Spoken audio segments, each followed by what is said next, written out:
ইফালে বিলাসীপাৰাত শুভাৰম্ভ Machaner Alga premier league cricket tournament.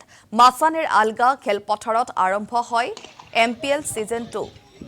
Machaner Alga premier league cricket tournament season 2ৰ শুভাৰম্ভ কৰে বিধায়ক শামছুল হুদা আৰু বিধায়ক ৱাজিদ আলী চৌধুৰী। অনুষ্ঠানত উপস্থিত থাকি কেইবাগৰাকী বিশিষ্ট ব্যক্তি। আমি জনাইছো বিলাসীপাৰাত শুভাৰম্ভ Machaner Alga premier league cricket tournament.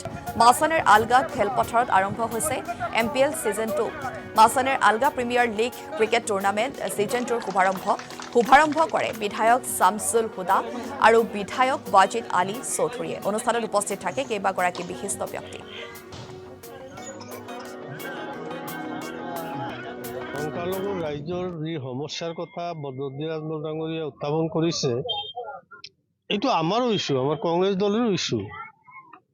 আজি গৰাখহনীয়া ৰোধ কৰাৰ কাৰণে কংগ্ৰেছে চেষ্টা চলাই আহিছিল।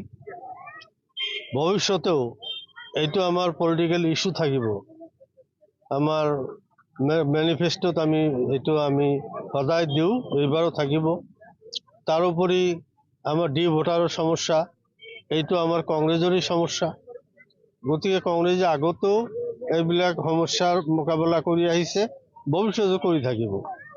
গতিকে আজি তেওঁলোকে কংগ্ৰেছৰ লগত চামিল হোৱাৰ কথাটো এইটো আমাৰ হাইকমাণ্ডে যিটো সিদ্ধান্ত ল'ব সেইটোৱে হ'ব।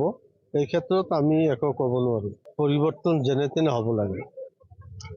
তেওঁলোকে বিশেষ এটা সম্প্ৰদায়ৰ ওপৰত যি তুচ্ছ তাচ্ছিল্য আৰু মানসিক শাৰীৰিক যি অত্যাচাৰ আৰম্ভ কৰিছে, ইয়াৰ পৰা পৰিত্ৰাণ পাবলৈ খুল্লামভাৱে মুখ্যমন্ত্ৰী কৈছে যে আমি যি চাপ সৃষ্টি কৰি আছো, ইয়াৰ পিছত ইয়াতকৈ আৰু বেছি চাপ সৃষ্টি কৰিম।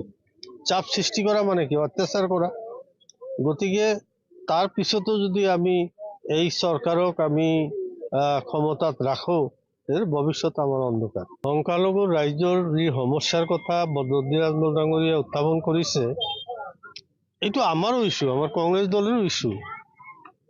আজি গৰাখহনীয়া ৰোধ কৰাৰ কাৰণে কংগ্ৰেছে চেষ্টা চলাই আহিছিল। ভৱিষ্যতেও এইটো আমাৰ পলিটিকেল ইছ্যু থাকিব। আমাৰ মেনিফেষ্টত এইটো আমি সদায় দিওঁ, এইবাৰো থাকিব। তাৰোপৰি আমাৰ ভোটাৰৰ সমস্যা, এইটো আমাৰ কংগ্ৰেছৰে সমস্যা। গতিকে কংগ্ৰেছে আগতেও এইবিলাক সমস্যাৰ মোকাবিলা কৰি আহিছে, ভৱিষ্যতেও কৰি থাকিব। গতিকে আজি তেওঁলোকে কংগ্ৰেছৰ লগত চামিল হোৱাৰ কথাটো এইটো আমাৰ হাইকমাণ্ডে যিটো সিদ্ধান্ত ল'ব সেইটোৱে হ'ব। এই ক্ষেত্ৰত আমি একো ক'ব নোৱাৰোঁ। পৰিৱৰ্তন যেনে তেনে হ'ব লাগে।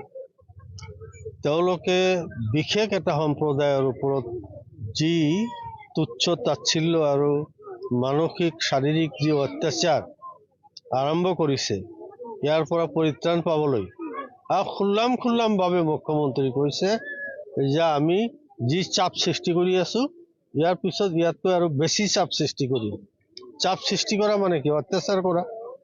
গতিকে তাৰ পিছতো যদি আমি এই চৰকাৰক আমি ক্ষমতাত ৰাখোঁ, ভৱিষ্যত আমাৰ অন্ধকাৰ। সংখ্যালঘু